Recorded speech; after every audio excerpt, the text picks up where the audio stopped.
Dzisiaj zaczynamy od książki Surviving to Drive sezon Formuły 1 z Günterem Steinerem. A Steiner to jedna z najważniejszych i najbardziej znanych postaci w świecie wyścigów samochodowych. Znacie go pewnie z serialu dokumentalnego Netflixa Formuła 1 jazda o życie. I nie to, żebym był taki mądry, bo mnie Formuła 1 w ogóle nie kręci, nie interesuje, ale przeczytałem to na odwrocie tej książki. Natomiast jeżeli Was kręci Formuła 1 i wyścigi oraz pan Günther, to możecie taką książkę u nas wygrać na Instagramie Karoserii. A jeżeli jej nie wygracie, to możecie ją kupić i to aż z 45% rabatem. Wystarczy, że wejdziecie w link, który tutaj znajduje się w opisie materiału i dostaniecie 45% rabatu. Hasło to Karoseria 45. A teraz coś nie mniej emocjonującego. Gdzie tam nie mniej? Zdecydowanie bardziej emocjonującego. Czyli samochód dzisiejszy. Lexus RX 350h.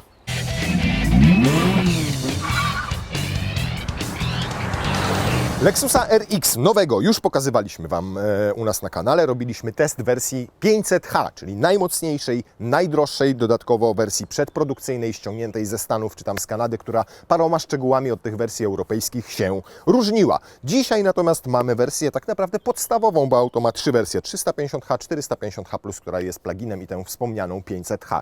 To podstawa. 350h, nie bez powodu 350h nazywa się 350h i nawiązuje do NX-a 350h, bo tutaj mamy dokładnie taki sam napęd. Silnik spalinowy o pojemności 2,5 litra, oczywiście nadal wolno ssący, który ma 182 konie. Uzupełnia go silnik elektryczny, który ma 191 koni i na tylnej osi jest jeszcze jeden silnik elektryczny, który ma koni 55. Jak łatwo policzyć, całość daje oszałamiające 431 koni mechanicznych. Co oczywiście jest żartem, bo moc systemowa całego tego zestawu to 250 koni mechanicznych, klasyczna hybryda, bateria o pojemności 1,1 kWh i to wszystko oczywiście w połączeniu z klasyczną dla Lexusa i dla Toyoty skrzynią ECVT. Skoro już porównaliśmy to auto do NX-a w pewien sposób, to też możemy pogadać o gabarytach, jak on się względem NX-a pozycjonuje. Płyta podłogowa jest dokładnie ta sama, tylko modułowa, więc można ją poszerzać, można ją wydłużać, można ją podnosić. I tak mamy tutaj samochód, który jest od NX-a o 23 cm dłuższy, rozstaw osi ma o 16 cm większy, wyższy jest o 2,5-3,5 cm chyba, a 5,5 cm szerszy, więc po prostu większy NX. Natomiast stylistycznie, faktycznie różni się od NX-a, choćby tą zupełnie nową w kształcie klepsydry, osłoną chłodnicy, atrapą chłodnicy, grillem, jak zwał, tak zwał. Tej górnej części już nie mamy w takiej krateczce, tylko ona jest wypłaszczona dla względów aerodynamicznych, natomiast wszystkie wloty pojawiają się tutaj. Jest to bardzo ładne, takie trójkątne, trapezoidalne. Generalnie wygląda wszystko estetycznie. No, światła nadal pozostały lexusowe i to widać, że to jest Lexus, natomiast cała linia jakby została wygładzona. Mamy sporo nawiązań do poprzedniego RX-a, które bardzo mi się podobają, na przykład ten charakterystyczny słupek C tutaj, który przechodzi w taką łezkę, albo jak to, że ta wycieraczka jest ukryta i kompletnie jej nie widać tutaj pod tym tylnym spoilerem, nie szpeci w żaden sposób tutaj nam szyby. Generalnie minimalizm, który też bardzo mi się podoba, szeroki napis Lexus na tylnej klapie, długa listwa świetlna, która też już pojawiła się w NX-ie i teraz mamy ją w RX-ie. Podoba mi się to, że nic tutaj nie udaje wydechów, czyli nie ma żadnych atrap, ten wydech jest gdzieś tam ukryty. Nie podoba mi się to, jak się montuje tutaj haki. Nie jest to mocowanie producenta, bo w fabryce tego nie zakładają, niestety zakładają to u nas w serwisach i jest to po prostu paskudne. Hak jest wpinany, wolałbym, żeby był składany, gdzieś tam chowany w tym podwoziu, albo przynajmniej, żeby tak szpetnie tutaj to wszystko nam nie wystawało, ale widocznie po prostu konstrukcja samochodu jest taka, że inaczej tego zrobić się nie da. Bardzo ładnie też wygląda RX w jasnym kolorze, bo wszystkie te czarne akcenty, przyciemniane szyby, ten element spoilera, ten słupek C, o którym mówiliśmy, wszystkie te czarne elementy, nawet jeżeli nie są błyszczące, tak jak listwa na klapie bagażnika, tylko matowe jak ten czy ten, dodają mu naprawdę szyku i dopiero wtedy w tym jasnym kolorze moim zdaniem zaczyna fajnie wyglądać. Nasza wersja to Prestige, ona już ma w standardzie 21-calowe koła, bardzo ładne, fajnie się na nich prezentuje. Bagażnik taki sam jak w 500h, większy niż w NX-ie, według Lexusa ma pojemność 612 litrów. Czyli jest sporo większy niż w poprzedniku. Natomiast na oko nie widać, żeby miał te 612 litrów. Niemniej podobno ta część tutaj najbardziej użytkowa, ma o 6 cm więcej niż w poprzednim RX-ie. Pod podłogą co mamy? Schowek, o tutaj ten nieszczęsny hak, który jeszcze lata podczas jazdy, po wertepach szczególnie. Mamy też tutaj różne organizery. Mamy tutaj haczyki, jeden, drugi. Mamy tutaj gniazdko zapalniczki. Mamy nawet głośnik od subwoofera i tutaj takie mocowania, do których można przyczepić siatkę. Mocuje się ją tutaj, po drugiej stronie tak samo i do tej siateczki można wsadzać siaty z zakupami. Gdy mamy założoną roletę, no to niestety walizka w ten sposób w pionie nam nie wejdzie, ale już na płasko, prościutko, łatwiutko, dwie obok siebie, bez najmniejszego problemu. Zostaje jeszcze tutaj trochę przestrzeni na miękkie torby albo na plecaki, podobnie jak tutaj z przodu. I tu widać tę różnicę i to, że ten bagażnik jest dłuższy niż w poprzedniku. Mamy tu jeszcze pochylane oparcia kanapy tylnej. O, taką wajchą tutaj w prosty sposób się to robi, więc jeżeli je spionizujemy, bo były pochylone, o, w ten sposób, to tej przestrzeni w bagażniku będzie jeszcze więcej. I teraz zyskujemy jeszcze dodatkowe kilka centymetrów. No dobra, pytanie, czy jak wyjmiemy roletę, to tych walizek zmieści się więcej. Roleta ma tę zaletę, że bardzo łatwo pracuje i jest dosyć sztywna, tutaj dodatkowo usztywniona, więc solidne wrażenie sprawia. Szkoda, że jak otwieracie bagażnik, to niestety, tak jak na przykład w Audi czy BMW, nie podjeżdża tutaj do góry i nie ułatwia nam włożenia wszystkich bagaży. Jeżeli chcecie przewieźć coś więcej, to musicie ją wyjąć. Tutaj nie widziałem miejsca na nią pod podłogą, nie ma, trudno. To teraz pytanie.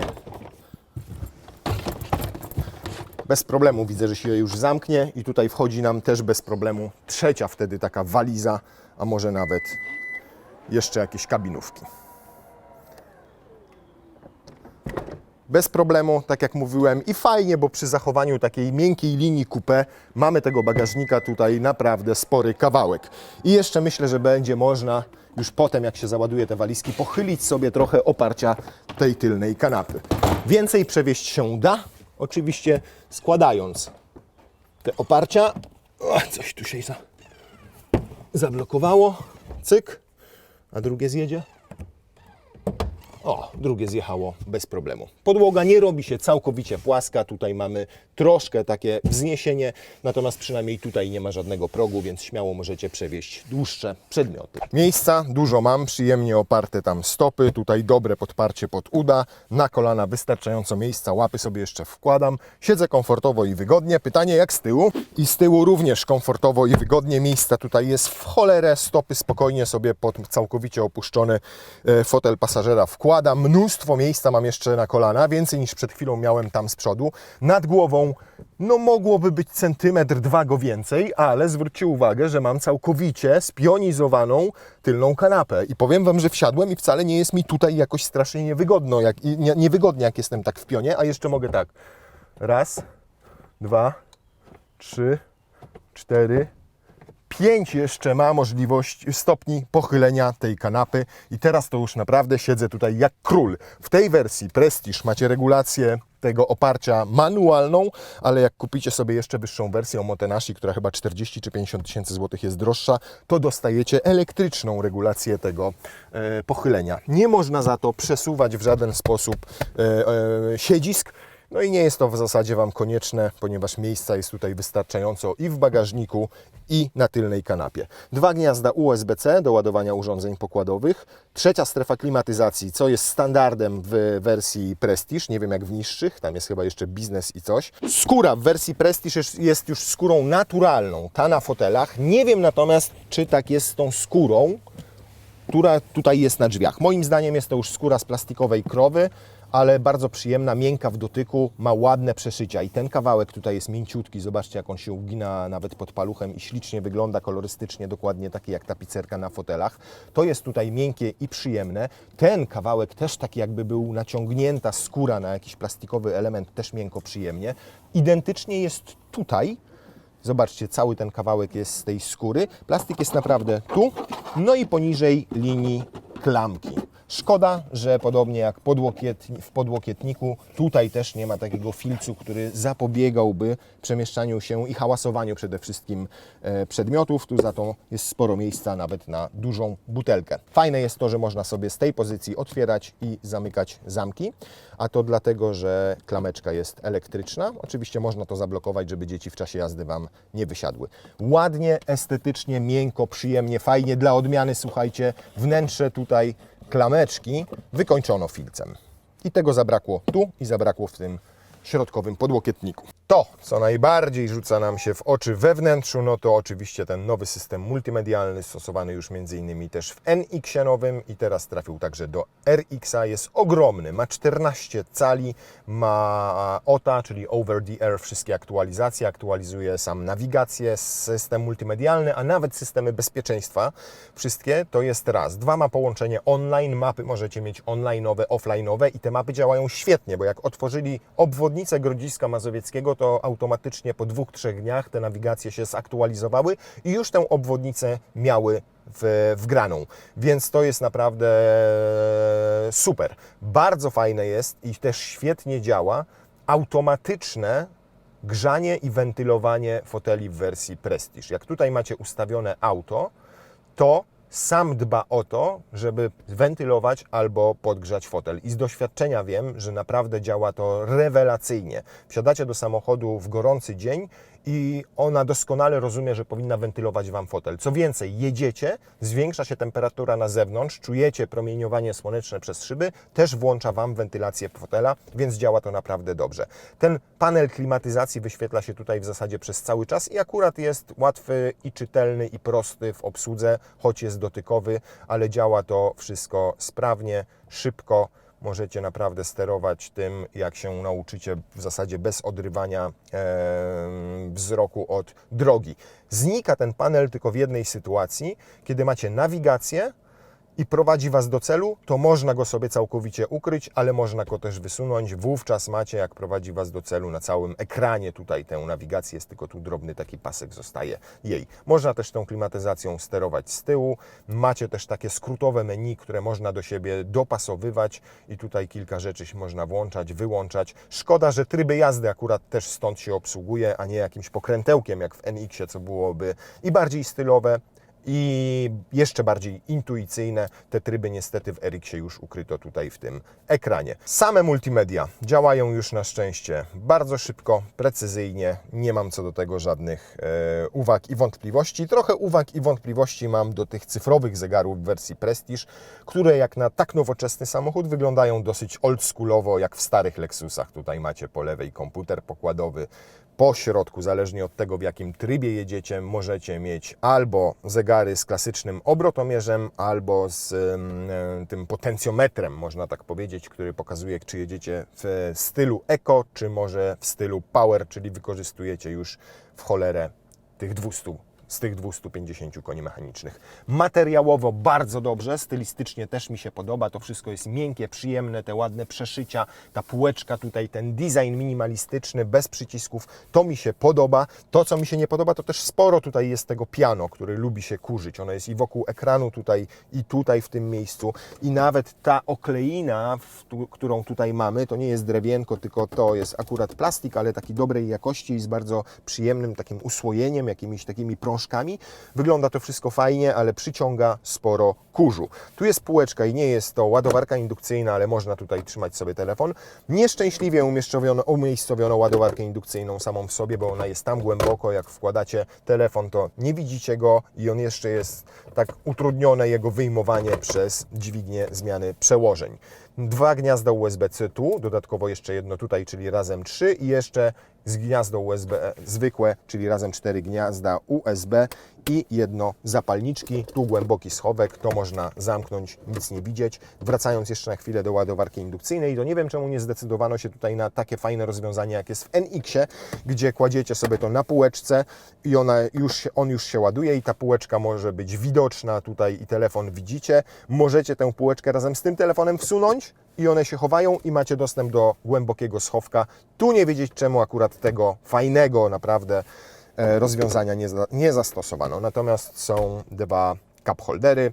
przyciski do wyłączania kontroli trakcji, włączania EV modu, duży schowek w podłokietniku, tutaj fajnie wykończony i filcem na dnie i po bokach bardzo przyjemnym materiałem, więc tutaj nic nie będzie latało, hałasowało, nawet klucze i sam podłokietnik otwiera się na dwie strony, co też bardzo lubimy. Bardzo lubię ergonomię foteli też RX-a i mam wrażenie, że dużo lepiej mi się tutaj siedzi niż w NX-ie.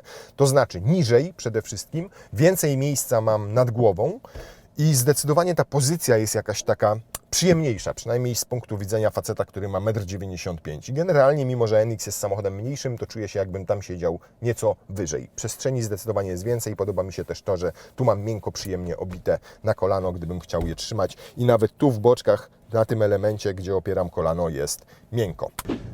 RX 350H jest od NX 350H 235 kg cięższy. To przede wszystkim oczywiście efekt większych gabarytów, ale też tego, że pewnie gdzieniegdzie ze względu na wyższą klasę auta jest więcej materiałów wygłuszeniowych. Ale szczerze mówiąc, dzięki tym dwóm silnikom elektrycznym, które mają sporo koni, bo 191 czy tam 2 plus 55 na tyle, naprawdę dynamika przy takich nawet delikatnych startach jest bardzo, bardzo przyzwoita.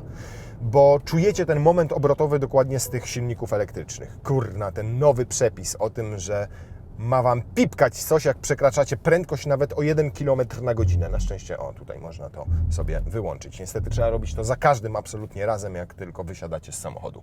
Natomiast od tej wersji 500H samochód różni się nie tylko układem napędowym, bo tam mieliśmy już silnik turbo, 6-biegową automatyczną skrzynię biegów i dużo mocy, więc różni się nie tylko tym, bo tutaj jest nadal skrzynia ECVT i wolno ssący silnik, ale różni się też paroma innymi elementami. Między innymi zawieszeniem i to tak naprawdę diametralnie, bo inne tam są sprężyny, inne amortyzatory, nawet drążki stabilizatora są inne, dodatkowo tam było zawieszenie aktywne, tutaj aktywnego nie ma.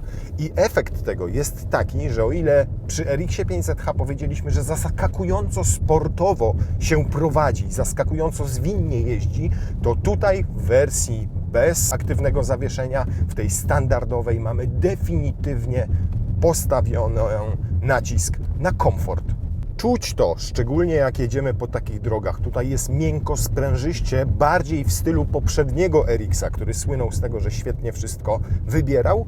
I czuć to też, jak się jedzie na przykład po gładkiej drodze, ale po zakrętach, że to zawieszenie jest zupełnie inne niż w wersji 500H i wrażenia z prowadzenia w związku z tym też są zupełnie inne, czy właśnie z przejazdu takimi drogami. Szczerze mówiąc, nie spodziewałem się, że te różnice będą aż tak duże, ale naprawdę 500H i 350H to dwa zupełnie różne samochody, jeżeli chodzi o styl, o sposób, o jakość prowadzenia. Tam więcej tego sportu, jeżeli zależy Wam na tym, żeby było bardziej komfortowo, no to zdecydowanie ten standard, tak jak tutaj, bo jest bardziej w stylu poprzedniego RX-a. Nie oznacza to oczywiście, że samochód jakoś, nie wiem, niepewnie się prowadzi. Nie, bo jeździłem nimi z większymi prędkościami, takimi po niemieckich autostradach i do tych 180 km na godzinę we wnętrzu jest i cicho, i to prowadzenie naprawdę nie pozostawia nic do życzenia. Możecie sobie robić to w ten sposób, dosłownie.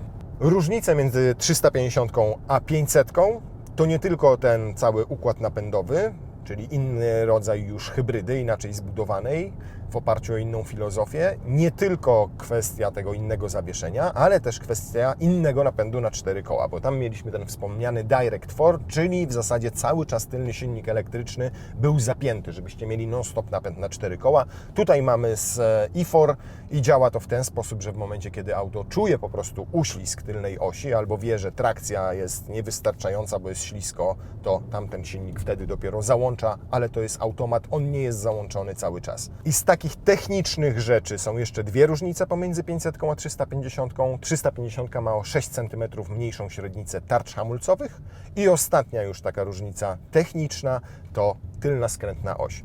W wersjach 350 i 450H+ ona w ogóle nie jest dostępna, a w 500 występuje w standardzie, bo tylko tam też możecie mieć wersję F-Sport. W takich warunkach, jak teraz jedziemy, jak się poruszacie po mieście, to możecie liczyć na zużycie paliwa nawet w okolicach 5,5-6 litrów, co na takie gabaryty auta i na taką krowę, która waży prawie 2 tony, to nie jest dużo. Powiedziałbym, że to wręcz spektakularnie mało, bo nawet jakbyście w takim aucie mieli 2-litrowego diesla o podobnej pojemności, to w takich warunkach miasta i podmiejskiej jazdy będzie palił trochę więcej. W tym momencie mamy 6,7, ale jechaliśmy trochę dynamiczniej, natomiast moje doświadczenia pokazują, że jadąc spokojnie tą trasą pomiędzy ekspresówką S8 a Grodziskiem Mazowieckim jestem w stanie zrobić nawet wynik poniżej 5 litrów, a to już naprawdę jak na takie auto jest wynikiem no zajebistym. No to teraz pytanie, jak ta masa wpłynęła na przyspieszenie, ponieważ według producenta i z danych technicznych wynika, że RX 350 H100 powinien zrobić w 7,9 sekundy. Całkiem nieźle jak na samochód o takich gabarytach i o mocy 250 koni mechanicznych i też jest to nieznacznie więcej niż w przypadku NX-a, bo tamten robił setkę w 7,7 sekundy, więc różnica to powinny być tylko 0,2 sekundy. Oczywiście musimy to zrobić w trybie sport. No i jak się zrywa, to powiem Wam, ten moment z tych silników elektrycznych naprawdę jest całkiem spory. O, teraz jedziemy tak na maksa. O, już? To już. To już poszło mu szybko nawet. No i proszę bardzo. Idealny wynik producenta. Z pełnym zbiornikiem paliwa i z 2 rosłymi jegomościami na pokładzie. Więc jest naprawdę nieźle. A to jeszcze sobie z ciekawości sprawdźmy w trybie Eco, jakie przyspieszenie zrobi. I z włączoną kontrolą trakcji. Kolosalne różnice pomiędzy trybem Sport z wyłączoną kontrolą trakcji, a trybem Eco. 7,92, czyli co do 1/100 identyczny wynik. I dokładnie tak jest z tymi hybrydami. Jak weźmiecie sobie mild hybryda, no to jednak te różnice są dosyć spore, bo ten cały układ pracuje inaczej. W tradycyjnym układzie hybrydowym, tak jak tutaj w Lexusie, tym ze skrzynią ECVT nie ma absolutnie żadnych różnic. On tak samo się wkręca na obroty, tak samo startuje, tak samo działa mu napęd na 4 koła. Więc wszystko jest tak samo. Tryb Sport zmienia tutaj co innego. Zmienia reakcję na gaz, jak jedziecie płynnie. Nie od startu, w momencie, kiedy macie wklepane do samego końca ten pedał gazu, tylko w momencie, kiedy jedziecie na przykład sobie spokojnie w trybie Eco, delikatnie kładę nogę na pedale gazu i on tak gentle, tak delikatnie, subtelnie zaczyna wtedy przyspieszać. Natomiast jak włączę tryb Sport i tak samo delikatnie położę na pedale gazu nogę, to on automatycznie szybciej wkręca silnik na wysokie obroty. Natomiast inną przewagą tych hybryd takich klasycznych Toyoty i Lexusa nad na przykład mild hybrydami jest to, że tutaj nie ma czegoś takiego jak wyłączenie całkowite silnika spalinowego i potem przerwa pomiędzy dostawą mocy na koła w momencie, kiedy naciśniecie pedał gazu. Bo nawet jak tutaj macie wyłączony silnik spalinowy, jak teraz w tej chwili, my jedziemy tylko na elektryce, położycie nogę na pedale gazu i zwłoka jest dosłownie półsekundowa i samochód zaczyna odjeżdżać. W mild hybrydzie, zanim on włączy ten spalinowy silnik, zanim dopnie skrzynię biegów, zanim włączy właściwy bieg, no to upływają te 3 sekundy, jak zazwyczaj liczymy, między 2 a 3 sekundy. Tutaj proszę, kładę nogę i od razu jadę. Pół sekundy mija, a w trybie sportowym nawet te pół sekundy nie mijają, tylko w zasadzie jest od razu ta moc dostępna, nawet w sytuacji, kiedy silnik spalinowy jest wyłączony. No dobra, zużycie paliwa wiemy, że w trybie miejskim i w takim podmiejskim jest bardzo niskie, bo jesteście w stanie w 6 litrach się zamknąć bez najmniejszego problemu. No ale taki samochód jak macie, wygodny, komfortowy, przestronny, luksusowy, no to czasami chcielibyście sobie pierdyknąć jakiś większy dystans i pojechać nim na jakieś dłuższe wakacje i przejechać nim nawet ponad 1000 km. I pytanie, jak będzie sobie radził ze zużyciem paliwa na takich dystansach. Lexus tego nie podaje tylko średnie zużycie paliwa. Nawet nie pamiętam jakie, bo to zupełnie nigdy nie przywiązuje do tego wagi, bo co innego papier przyjmuje, a inaczej potem wygląda to w rzeczywistości. Przycisk do jazdy autonomicznej, przycisk asystent pasa ruchu, zdejmuje nogę z pedału gazu i bardzo fajnie działa tutaj autonomia. Ponieważ świetnie utrzymuje samochód w pasie ruchu, bardzo delikatnie hamuje przed autami, które jadą na przykład przed nami. Poczekajcie, jeszcze zresetuję akurat. To jest fatalne, że nie możecie komputera podkładowego i zużycia paliwa zresetować sobie tutaj z jakiegoś przycisku, tylko musicie wejść w samochód, musicie wejść w informacje o podróży i tutaj jeszcze w historię i teraz możecie wyczyścić dane albo je zaktualizować. I teraz dopiero jak wyjechała menda. I widzicie, i on sobie delikatnie zareagował. Nie zrobił brutalnego hamowania, jak nam auto tutaj wyjechało, tylko zrobił to bardzo delikatnie. Fajne jest też to, że wystarczy tak trzymać, słuchajcie, kierownicę. Dosłownie tak. i nie będzie wyświetlał Wam się żaden komunikat, żeby przejąć kierowanie nad samochodem, a auto, proszę, pięknie pokonuje zakręty. Wchodzi w taki łuk idealnie po środku pasa ruchu i nie wszczyna żadnego alarmu, że ja tutaj nie trzymam kierownicy. Więc to na duży plus naprawdę działanie tutaj tego najnowszego, trzeciej generacji chyba systemu Lexus Safety System. LLSS. I ona cały czas sama kręca. Ja sobie tylko trzymam tak paluszek, a ona sama sobie kręci. I wyciszenie przy takiej prędkości też jest naprawdę dobre, ponieważ nie słuchać tutaj ani hałasów pochodzących od kół, ani hałasów powietrza opływającego kabinę, a w ogóle silnika, jak on jedzie sobie stabilnie po płaskim, to kompletnie nie słyszycie. Cichuteńko. Proszę. To jest średnie zużycie paliwa z jazdy 120 km na godzinę stabilnej. I to dokładnie tak będzie. To będzie takie 6,5 do 7 litrów średnie, zależnie od tego, jakie warunki panują na drodze.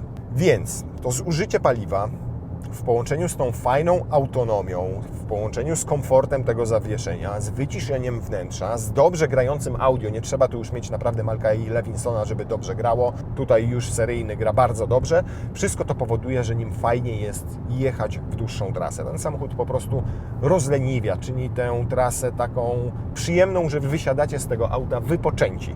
Do pełni szczęścia może tu brakować nie wiem czego, masażu w fotelach, żebyście jeszcze bardziej zrelaksowani byli i jesteście w stanie przejechać na baku, jadąc z tymi prędkościami 100-120 na godzinę, jakieś 1000 km, bo bak ma 65 litrów. Jak zwiększacie prędkość, to przy 140 musicie już być przygotowani na jakieś 8 litrów zużycia paliwa, a jak jedziemy szybciej, jak Wam mówiłem, byłem nim w Niemczech i jeździłem szybciej, no to niestety powyżej tych prędkości 140-150, powyżej 13 litrów wychodzi na luzaku.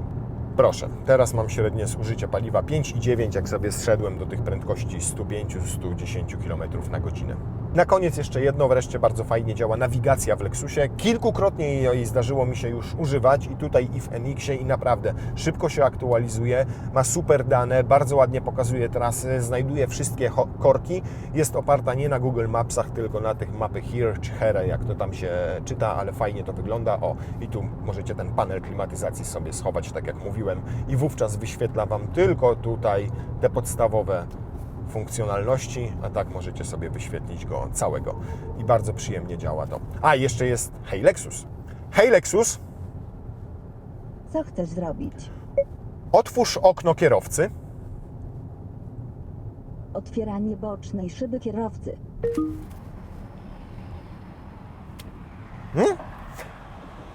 Hey Lexus, Co chcesz zrobić?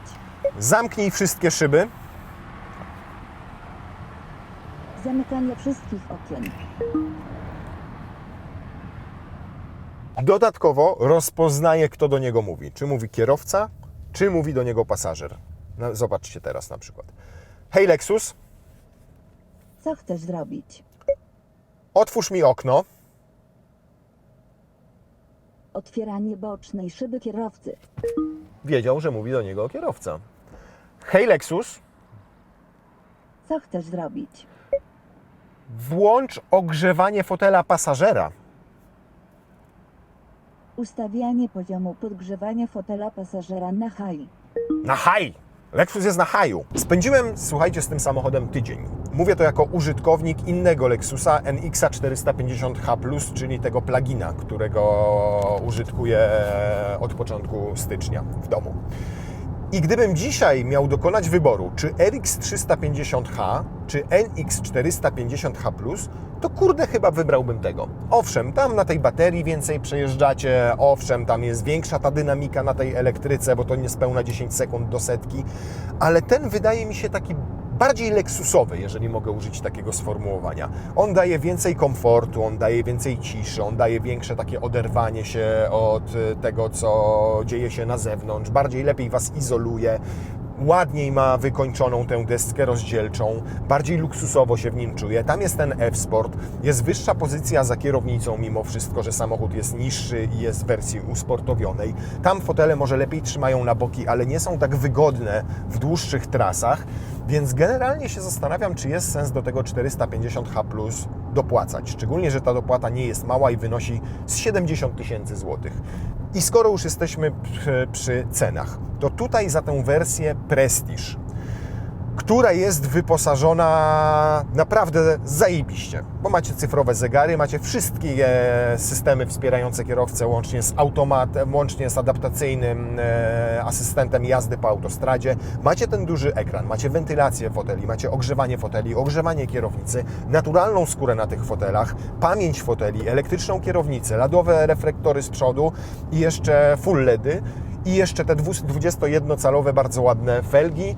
I za to wszystko płacicie 320-330 tysięcy złotych. To naprawdę dobry samochód do pokonywania i dużych odległości, i do jazdy po mieście, bo nie przytłacza gabarytami. Cichy, komfortowy, spokojny, po prostu relaksuje, izoluje od tego, co dzieje się na zewnątrz.